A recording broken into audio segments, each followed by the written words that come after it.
தாவேக்கால ஒரு அருமையான ஒரு லீகல், ரொம்ப ரசிச்சு அவங்களோட லீகல் பெட்டிஷனை சிபிஐன்னு அவங்க கேட்டிருந்தாங்கன்னு வச்சுக்கோங்களேன். டைரக்டா அவங்க என்ன எதிர்பார்த்தாங்க, அப்ப நம்ம சென்ட்ரல் கவர்மெண்ட் கண்ட்ரோலுக்கு போயிருவோம்னு நினைச்சு அவங்க special investigation team headed by supreme court judge and officials outside Tamil Nadu கேட்கும்போது ரெண்டு பேர் சைட்லயும் நம்ம தப்பிச்சிடலாம்.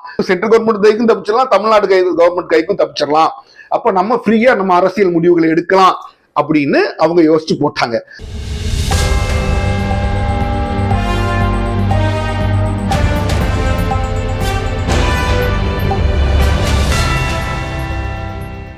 ஹலோ ஃப்ரெண்ட்ஸ், வெல்கம் டு உண்மையும் பொய்மையும். இது நமது உண்மையும் பயணம். கடந்த சில வாரங்களாகவே தமிழக அரசியல் எடுத்துட்டோம்னா கரூருங்கிற அந்த விஷயத்தை சுற்றி தான் எல்லா விதமான நிகழ்வுகளும் நடப்புகளும் டிவியை தொடர்ந்தா ஹைகோர்ட் ஆர்டர், சுப்ரீம் கோர்ட் ஆர்டர்னு பேசிட்டு இருக்காங்க. இந்த போஸ்ட்ல நாம இன்று, அதாவது 13/10/2025 தாவேகா தரப்பு மற்றவர்களும் தாக்கல் பண்ண மனுல சுப்ரீம் கோர்ட் இறுதி தீர்ப்பு அளிச்சிருச்சு. அதுக்கு முன்னாடி ஹைகோர்ட்ல என்னென்ன வழக்குகள் போட்டாங்கிறத நம்ம பார்த்துருவோம். இப்போதைக்கு இந்த சுப்ரீம் கோர்ட் கேஸுக்கு போறதுக்கு முன்னாடி ஹைகோர்ட்ல சிபிஐ கோரி தாக்கப்பட்ட வழக்குகளை ஹைகோர்ட் தள்ளுபடி பண்ணிடுது. அதே நாள்ல மெட்ராஸ் ஹைகோர்ட் முதல் இந்த தள்ளுபடி சிபிஐ வழக்கை தள்ளுபடி பண்றது வந்து Madurai bench of Madras high court. Madras ஹைகோர்ட்ல ஜஸ்டிஸ் செந்தில்குமார் பெஞ்ச்ல என்ன தீர்ப்பு போடுறாங்கன்னா, ஒரு எஸ்ஐடி, அதாவது IPS officer IG Asra Garg தலைமையில் ஒரு எஸ்ஐடி டீம் அமைச்சு விசாரிக்கணும் ஒரு ஆர்டர் போடுறாங்க. இதற்கு மேலதான் தாவேகா தரப்பும் பாதிக்கப்பட்ட மற்றவர்களும் அப்பீல் போறாங்க, அல்லது சில பேர் ஃப்ரெஷ்ஷா சுப்ரீம் கோர்ட்ல வழக்கு போடுறாங்க. இந்த வழக்கு வெள்ளிக்கிழமை, அதாவது 10/10/2025 கேட்கப்பட்டு இன்று 13/10/2025 இதுக்கான இறுதி தீர்ப்பு சுப்ரீம் கோர்ட் கொடுத்திருக்கு. சரி, இதுல இந்த வழக்கை நம்ம பல வகையா பிரிக்கலாம். பாதிக்கப்பட்டவங்க 4 பேரோ 5 பேரோ ஒரு வழக்கு போட்டு சிபிஐ விசாரணை வேணும்னு கேட்கறாங்க.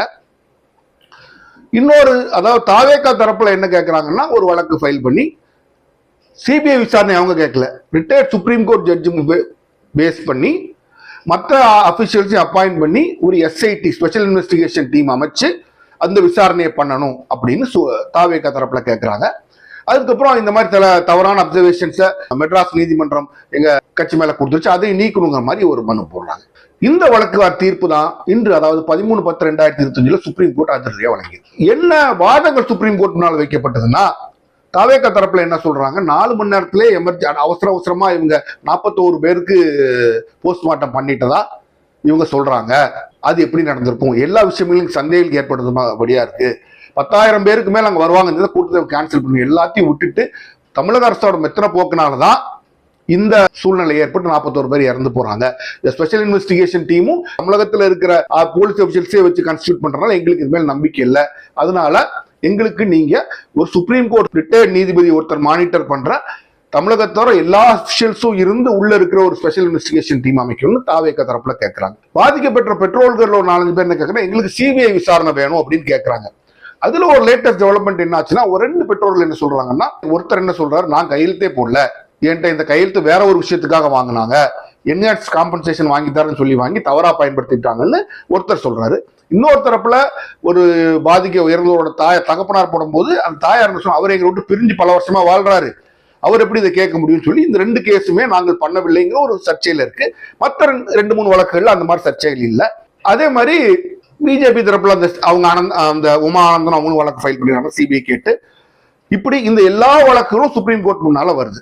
அப்ப சுப்ரீம் கோர்ட் முன்னால வரும்போது என்ன வாதங்கள் தாவேகா தரப்புல வச்ச வாதத்தை நான் உங்களுக்கு சொல்லிட்டேன். அப்புறம் பாதிக்கப்பட்ட தரப்புலையும் இதே வாதங்கள் வைக்கிறாங்க. எங்களுக்கு ஸ்டேட் நடத்துற இந்த இன்வெஸ்டிகேஷன் மேல, எஸ்ஐடி மேல எங்களுக்கு நம்பிக்கை இல்லை, சிபிஐ எங்களுக்கு வேணும் அப்படின்னு சொல்லி கேட்கறாங்க. அப்போ தமிழக அரசு இதனால என்ன சொல்லுதுன்னா, நாங்க நல்லபடியா தான் இன்வெஸ்டிகேஷன் டீமை ஃபார்ம் பண்ணி நாங்க அமைச்சுக்கிட்டு இருக்கோம். நாங்களுமே வந்து சுப்ரீம் கோர்ட் ஹைகோர்ட்டே தான் அந்த ஸ்பெஷல் இன்வெஸ்டிகேஷன் டீம் போட்டு அந்த இன்வெஸ்டிகேஷன் நல்லபடியா தான் போய்கிட்டு இருக்கு. மேலும் 2 பேர் வந்து வழக்கை நாங்களே ஃபைல் பண்றேன்னு சொல்றாங்க, ஃபைல் பண்ணல அப்படின்னு சொல்றாங்க. அதனால அந்த வழக்கை நீங்க எடுத்துக்க, இந்த வழக்குல வந்து நீங்க சிபிஐ விசாரணை கேட்டதா நீங்க சொல்ல முடியாது, நீங்க எடுத்துக்க முடியாது அப்படிங்கிற மாதிரி தமிழக அரசுலயும் வாதம் மேற்கொள்றாங்க. அவங்க சொல்ற ஒவ்வொரு பாயிண்ட்டுக்கும் பாயிண்ட் பை பாயிண்ட் ரிபட்டெல்லாம் அது தமிழக அரசு கொடுத்துட்றாங்க.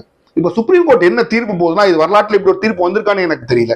பாதிக்கப்பட்ட ஒரு தரப்பு கேட்கறாங்க சிபிஐ எனக்கு என்கொயரி வேணும்னு, இன்னொரு தரப்பு கேட்கறாங்க, அதாவது தாவேகா என்ன கேட்கறாங்க, special investigation team headed by retired supreme court judge, Tamil Nadu officials மட்டும் எல்லா அபிஷியல்ஸும் போட்டு ஒரு டீம் கேட்கறாங்க. இப்ப சுப்ரீம் கோர்ட் இதுல என்ன தீர்ப்பு கொடுக்குறாங்க அப்படின்னா, சிபிஐ இதை விசாரிக்க வேண்டும், அப்படின்னு சொல்லி கொடுக்குறாங்க. இது மட்டும் கொடுத்திருந்தா ஒரு இதுவரைக்கும் இல்லாத தீர்ப்பு நான் சொல்லி இருக்க மாட்டேன். அதுக்கப்புறம் சைட்ல என்ன சொல்றாங்கன்னா, இந்த சிபிஐ ஒழுங்கா விசாரிக்கிறதாங்கிறத ஒரு ஸ்பெஷல் இன்வெஸ்டிகேஷன் டீம் போட்டு அதை முன்னாள் உச்ச நீதிமன்ற நீதியரசர் திரு அஜய் ரஸ்தோகி அவர்களுடைய தலைமையில ஒரு எஸ்ஐடி அமைச்சு அந்த எஸ்ஐடி இவங்க ஒழுங்கா சிபிஐ இந்த கேஸ் நடத்துறாங்களாங்கிறத கண்காணிக்கணும் அப்படின்னு சொல்லி போட்டிருக்காங்க.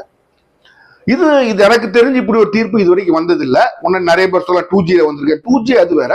2G ஒரு சிபிஐயும் சென்ட்ரல் விஜிலன்ஸ் கமிஷனும் விசாரிக்கும் போது சுப்ரீம் கோர்ட்டே அதை மானிட்டர் பண்ணுச்சு. ரிட்டையர்ட் சுப்ரீம் கோர்ட் ஜட்ஜ் போட்டு ஒரு எஸ்ஐடி போட்டு அதை மானிட்டர் பண்ணல. அப்படி போட்டு அந்த வழக்குலையுமே அவங்க வெளில வந்துட்டாங்க. அது எப்படி இருக்கு உங்களுக்கு, அது ஒரு உதாரணமா உங்களுக்கு நான் சொல்றேன். இப்ப சுப்ரீம் கோர்ட்டோட இந்த தீர்ப்பு என்ன சொல்லுது, சிபிஐ தான் விசாரிக்கணும், ஆனா அவங்க ஒழுங்கா விசாரிக்கிறாங்களா, இன்வெஸ்டிகேஷன் ப்ராப்பரா போதான்னு ஒரு எஸ்ஐடி, அந்த எஸ்ஐடிய முன்னாள் உச்ச நீதிமன்ற நீதிபதி தலைமையில் நடத்தும் சொல்லுது. சரி, உச்ச நீதிமன்ற முன்னாள் நீதியரசர் திரு அஜய் ரஸ்தோகி தவிர 2 Tamil Nadu cadre police IPS officers who are outside the state of Tamil Nadu சொல்றாங்க. தமிழ்நாடு கேடர் ஐபிஎஸ் ஆபீசர், ஆனா தமிழ்நாட்டில் வேலை இல்லாத ஐபிஎஸ் ஆபீசர் சொல்றாங்க. எப்படின்னா, ஒரு ஐபிஎஸ் ஆஃபீஸர் அப்பாயிண்ட் பண்ணும்போது ஒவ்வொரு கேடர் அப்படின்னு அப்பாயிண்ட் பண்ணிடுவாங்க. நீங்க தமிழ்நாடு கேடர், நீங்க பீகார் கேடர், நீங்க ஹரியானா கேடர் அப்பாயிண்ட் பண்ணுவோம். அவங்க தமிழ்நாட்டுக்கு போவாங்க. ஆனால் அவங்கள சென்ட்ரல் கவர்மெண்ட் ஒரு சில பர்சன்டேஜ் வாங்கி சென்ட்ரல் கவர்மெண்ட் தன்னோட வேலைக்கு அவங்க கூப்பிட்டுக்கும். அப்போ அவங்க தமிழ்நாடு கேடரா தான் இருப்பாங்க, பட் ஆன் டெபுடேஷனா வேற இடத்துல இருப்பாங்க. அப்ப அப்படிப்பட்ட ஆஃபீஸர் தமிழ்நாடு கேடர்ல, தமிழ்நாட்டுக்குள்ள இல்லாம தமிழ்நாடு கேடர்ல இருப்பாங்க. அப்படிப்பட்ட 2 பேரையும் அந்த எஸ்ஐடில சேர்த்துக்கணும். இதுல அந்த 2 பேர் கையெழுத்து போடலங்கிறதுக்கு சுப்ரீம் கோர்ட் என்ன பதில் சொல்லுதுன்னா, அவங்க போட்டாங்களோ போடல, மத்தவங்க எல்லாம் இருக்காங்களே, அதனால இந்த ஆர்டரை பாஸ் பண்ணலாம்னு மட்டும் சொல்லிட்டு ஒரு நிப்பாட்டாம அந்த விஷயத்தையும் விசாரணைக்கு உட்படுத்தப்படும் அப்படின்னு சொல்லியிருக்காங்க. இந்த 2 பேர் தவறாக ஃபைல் பண்ணாங்க, விசாரணையும் உட்படுத்தப்படும் சொல்லியிருக்காங்க. அப்போ சுப்ரீம் கோர்ட் இது எப்படி ஒரு பேலன்சிங் ஆக்ட் மாதிரி பண்றாங்க. என்ன பண்றாங்க அப்படின்னா, சிபிஐ ஹேண்ட் ஓவர் பண்ணாலும் ஒரு இண்டிபெண்டன்ட் கமிட்டி போட்டு அந்த கமிட்டியில தமிழ்நாடு கேடர் ஆபீசர்ஸ் நாங்க 2 பேரை போடுறோம் அப்படின்னு சொல்லி அவங்க ஒரு பேலன்சிங் ஆக்ட் பண்ற மாதிரி பண்றாங்க. ஆனால் இது வரைக்கும் வரலாறு நடந்த மாதிரி எனக்கு அது தெரியல. இது மட்டும் இல்லாம சுப்ரீம் கோர்ட் அப்சர்வேஷன் என்ன சொல்றாங்க, இதே இடத்துல தான் நீங்க கொஞ்சம் முன்னாடி அதிமுகக்கு நீங்க இந்த ரேலி நடத்துறதுக்கு நீங்க இதுக்கு முன்னாடி ஒரு தடவை பெர்மிஷன் கொடுக்கல, அப்ப எப்படி இவருக்கு கொடுத்தீங்க அப்படின்னு ஒரு அப்சர்வேஷன் இருக்கிற மாதிரி சொல்றாங்க. இப்ப நான் பேசுறது எல்லாமே நியூஸ் ரிப்போர்ட்ஸை பேஸ் பண்ணி தான் பேசுறது. டீடைல் ஜட்மெண்ட் இன்னும் வரல. இப்போ கரண்ட் சிச்சுவேஷன்ல என்னன்னா, CBI investigation monitored by SIT. அப்போ தமிழக அரசு வெகுமெண்டா என்ன சொன்னாங்க, 2 பேர் போடலங்கிற வாதத்தெல்லாம், 2 பேரும் கையெழுத்து போடலாமா நீ போட முடியாதுங்கிற வாதத்தெல்லாம் சுப்ரீம் கோர்ட் எடுத்துக்கொள்ளவில்லை. இப்போ தமிழக அரசுக்கு வேற ஏதாவது ரெமெடி இருக்காங்கன்னா இருக்கு. வேண்டாம் அவங்க நினைச்சாங்கன்னா இந்த ஆர்டருக்கு மேல ரிவ்யூ பண்ணலாம். பட் ரிவ்யூன்னு வரும்போது என்னைக்குமே ஜூரிஸ்டிக்ஷன் ஆஃப் ரிவ்யூன்னு சொல்லுவாங்க. அந்த ரிவ்யூ ஒரு அப்பீல் மாதிரியோ ஒரு ஃப்ரெஷ் கேஸ் மாதிரியோ சுப்ரீம் கோர்ட் ஹியர் பண்ணாது. ரிவ்யூங்கிற வரைமுறை என்னன்னா, error apparent on the face of the record or patent இல்லீகாலிட்டின்னு சொல்லுவாங்க. இது 2 இருந்தா தான் நீங்க உங்களுக்கு ரிவ்யூ பண்ண முடியும். அதாவது பார்த்தாலே தெரியும் இந்த ஆர்டர் பாஸ் பண்ணிருக்கவே முடியாது, இப்படியும் பாஸ் பண்ணிருக்கலாம் அப்படியும் பாஸ் பண்ணிக்கலாம், சுப்ரீம் கோர்ட் இப்படி பாஸ் பண்ணி ரிவ்யூல வராது. அது நீங்க அப்பீல்ல பேசலாம். ரிவ்யூ பொறுத்தவரைக்கும் 100க்கு 100 தப்பு அப்படின்றதா தான் அந்த ரிவ்யூ உங்களுக்கு செட் ஆகும். பேட்டன்ட் இல்லீகாலிட்டினா இந்த ஆக்ட் படி இந்த ஆர்டரை பாஸ் பண்ண உரிமையே இல்ல, அல்லது இந்த பெரிய விஷயத்த மறைச்சிட்டு அவங்க பண்ணிட்டாங்கன்னு சொல்லலாம். அந்த மாதிரி ஏதாச்சும் சொன்னா தான் வரும். கிட்டத்தட்ட ரிவ்யூங்கிறது ரேரஸ்டா ரொம்ப ஒரு 100 கேஸ் போட்டா 10 கேஸ்ல கூட ரிவ்யூ ஆகாது. ஏன் ஆகாது அப்படின்னா, அதுக்குள்ள ஜூரிஸ்டிக்ஷன், அதுக்குள்ள வரையறை ரொம்ப கம்மிங்கிறதுனால இந்த 2ம் தான் error apparent on the face of the case, அப்புறம் 2வது பேட்டன்ட் இல்லீகாலிட்டி. இந்த வழக்க இந்த 2 கிரவுண்ட்ஸ்குள்ள எதுக்குள்ளயாச்சும் கொண்டு தமிழக அரசு ரிவ்யூக்கு போகலாம். அப்படி போகணும்னு நினைச்சா அது என்ன ஆகுங்கிறத நம்ம அப்புறம் நடக்கும்போது சொல்லுவோம். இதுல சுப்ரீம் கோர்ட் கொடுத்த இந்த தீர்ப்பு தமிழக அரசுக்கு தோல்வியானா, நான் இதை ஒரு தோல்வின்னு சொல்றது ஒரு பின்னடைவுன்னு நம்ம சொல்லலாம். ஏன்னா ஒரு SIT commission, Tamil Nadu cadre IPS officers வச்சு ஒரு எஸ்ஐடி ஃபார்ம் பண்ணி இன்னைக்கு ஒரு எஸ்ஐடி அந்த என்கொயரி நடத்திக்கிட்டு இருக்கு. இப்போ என்ன பண்றாங்க, அந்த சிபிஐக்கு ஹேண்ட் ஓவர் பண்றாங்க. ஹேண்ட் ஓவர் பண்ணா தமிழக அரசையும் நான் வெளியில வைக்கலன்னு சொல்றதுக்காக தமிழ்நாடு ஐபிஎஸ் ஆபீசர்ஸ் 2 பேர் கொண்ட SIT, supreme court judge head பண்ற ஒரு எஸ்ஐடியும் அவங்க வச்சிருக்காங்க. அப்போ இதுல 2 பேர் ஒரு கவுண்டர் பேலன்ஸ், யாரும் வழி தப்பி போக முடியாதுங்கிற அளவுக்கு சுப்ரீம் கோர்ட் ஒரு கவுண்டர் பேலன்ஸ் கொடுத்தா அந்த ஜட்மெண்ட் கொடுத்துருக்கு. அப்படிங்கிறதா சுப்ரீம் கோர்ட்டோட அப்சர்வேஷன். என்ன நடக்க போது ஃபியூச்சர்லங்க நமக்கு தெரியாது. அப்போ இதனால தமிழக அரசுக்கு இது ஒரு பின்னடைவு தான் சொல்ல முடியாது, தோல்வி அப்படின்னு சொல்ல முடியாது. ஆனால் இப்ப என்ன ஆகும்னா, இது வரைக்கும் கலெக்ட் பண்ற எவிடன்ஸ் எல்லாத்தையுமே அப்படி இந்த எஸ்ஐடி கம்ப்ளீட்டா சிபிஐ ஹேண்ட் ஓவர் பண்ணிடணும். இதுல இன்னொரு விஷயம், ஜட்மெண்ட் இது வரைக்கும் என்ன தெரியல, எதுவும் டைம் ஃப்ரேம் கொடுத்துருக்காங்க, இத்தனை மாசத்துக்குள்ள முடிச்சு ரிப்போர்ட் சப்மிட் பண்ணணும், எதுவும் டைம் ஃப்ரேம் கொடுத்துருக்காங்களா அப்படிங்கிறது தெரியல. சுப்ரீம் கோர்ட் என்னத்தெல்லாம் விசாரிக்கணும் அப்படிங்கறது ஜட்மெண்ட்ல பின்னாடி வந்துடும்.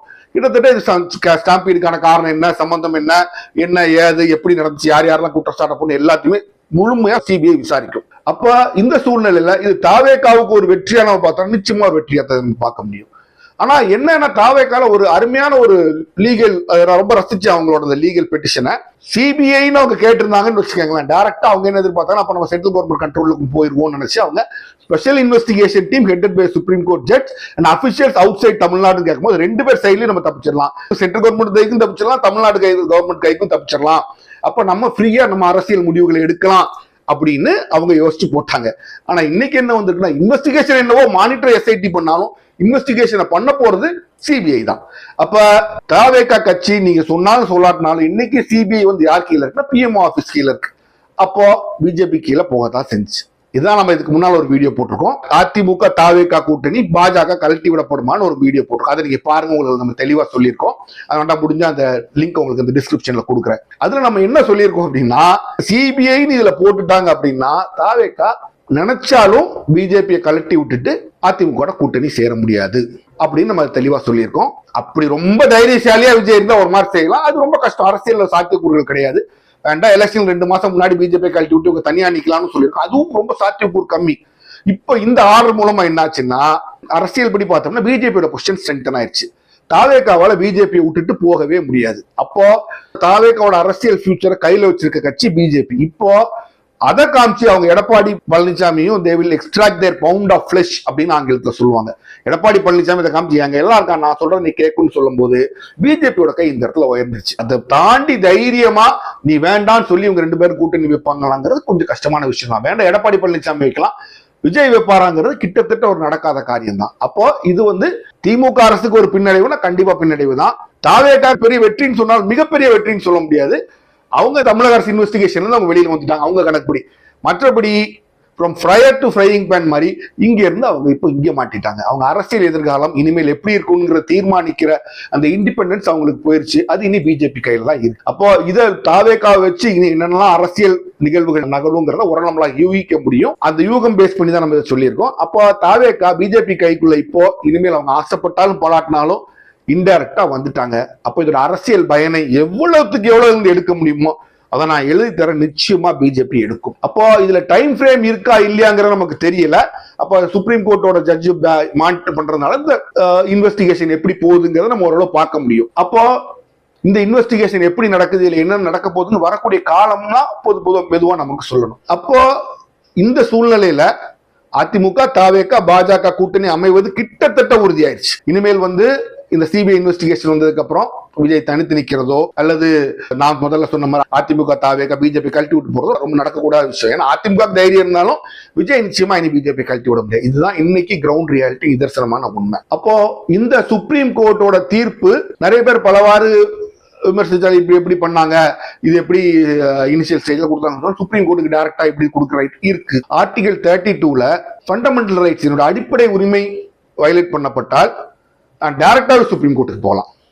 சுப்ரீம் கோர்ட்டுக்கு இந்த ஆர்டர் வந்து எல்லாருமே கீழ் ஹைகோர்ட்ல போயிட்டு டிஸ்மிஷல் வாங்கிட்டு தான் சுப்ரீம் கோர்ட்டுக்கு வரணும் அவசியம் இல்லை. சில பேர் டைரக்டா கூட வந்திருக்கலாம், டைரக்டா வந்தா கொடுக்க கூட செய்யலாம். ஏன் கொடுக்கலாம் அப்படின்னா ஆர்டிகல் 32 படி ஃபண்டமெண்டல் ரைட்ஸ் வயலேட் ஆனா சுப்ரீம் கோர்ட்டை நீங்க டைரக்டா அப்ரோச் பண்ணலாம். It's fundamental right.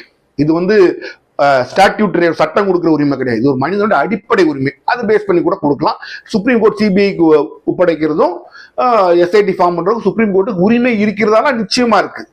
ஏன்னா அதுக்கு அந்த ஃபண்டமெண்டல் அடிப்படை உரிமை ஒருத்தருக்கு பாதிக்கப்படும் போது அதை எப்படி காப்பாற்ற வேண்டும்ங்கிறதுக்கு ஏற்ற மாதிரி தன்னோட ரிலீஃபை தன்னுடைய தீர்ப்பை சுப்ரீம் கோர்ட் மாற்றி அமைச்சு அந்த அடிப்படை உரிமையை பாதுகாத்துக்கிற உரிமை அந்த ரைட் சுப்ரீம் கோர்ட்டுக்கு இருக்கு. அதை பேஸ் பண்ணி தான் நீங்க சுப்ரீம் கோர்ட் ஆர்டர் போட்டிருக்கு. ஆக மொத்தம் ரிட்டையர்ட் எஸ்ஐடி ஜட்ஜி யாருன்னு அவங்க சொல்லிட்டாங்க, அஜய் ரஸ்தோகி அவர்கள் சொல்லிட்டாங்க, முன்னாள் நீதியரசர் அஜய் ரஸ்தோகின்னு சொல்லிட்டாங்க. மீதி 2 Tamil Nadu cadre IPS officer working outside Tamil Nadu யாருன்னு நமக்கு தெரியல. அது இன்னும் கொஞ்ச நாள் அது வரும். அந்த எஸ்ஐடி என்ன டேர்ம்ஸ் ஆஃப் ரெஃபரன்ஸ், என்ன மாதிரி அவங்க இன்வெஸ்டிகேஷன் சூப்பர்வைஸ் பண்ணுங்கிறது இன்னும் நமக்கு தெளிவா தெரியல. இப்போதைக்கு இதுல இருந்து நம்ம ஒரு முடிவை சொல்ல முடியும்னா இந்த ஜட்ஜ்மெண்ட்டை தமிழக அரசுக்கு ஒரு பின்னடைவா நம்ம பார்க்கணும். இதுவரைக்கும் இதை பயன்படுத்தி முன்னால் அடிச்சு ஆடிட்டு இருந்த அதிமுகக்கும் இது ஒரு சிறிய பின்னடைவா தான் நம்ம பார்க்க முடியும். அரசியல் களத்தில் இதை பார்த்தோம்னா இதோட முழு ஆதாயம் யாருக்கு கிடைக்கும் என்றால் பிஜேபிக்கு தான் கிடைக்கும். தாவேகாக்கு இது சிரித்து கொண்டே அழக்கூடிய ஒரு ஜட்மெண்ட்டா தான் அவங்க சொல்ல முடியும். ஏன்னா இங்க மாட்டுவோமா அங்க மாட்டுவோமா அவங்க நிலைமை இருந்துச்சு. அவங்க நடுவுல ஒரு வழியில போகணும்னு நினைச்சாங்க. இப்போ அங்க இருக்கிறத விட்டுட்டு இங்க மாட்டிக்கிட்டாங்கிறது அவங்களோட சூழ்நிலை. அதனால இனி அவங்க ஆசைப்பட்டாலும் பிஜேபியை விட்டு வெளியில போக முடியாது. இதுதான் இந்த ஜட்மெண்ட் மூலமா நம்ம நடக்கும்னு நினைக்கிற நம்மளோட ஒப்பீனியன். மீண்டும் மக்களுக்கு முக்கியமான விஷயத்தை எடுத்து அதை அலசி ஆராய்ந்து எங்கள் முடிவையும் தைரியமாக கூறுவோம். மீண்டும் சந்திப்போம்.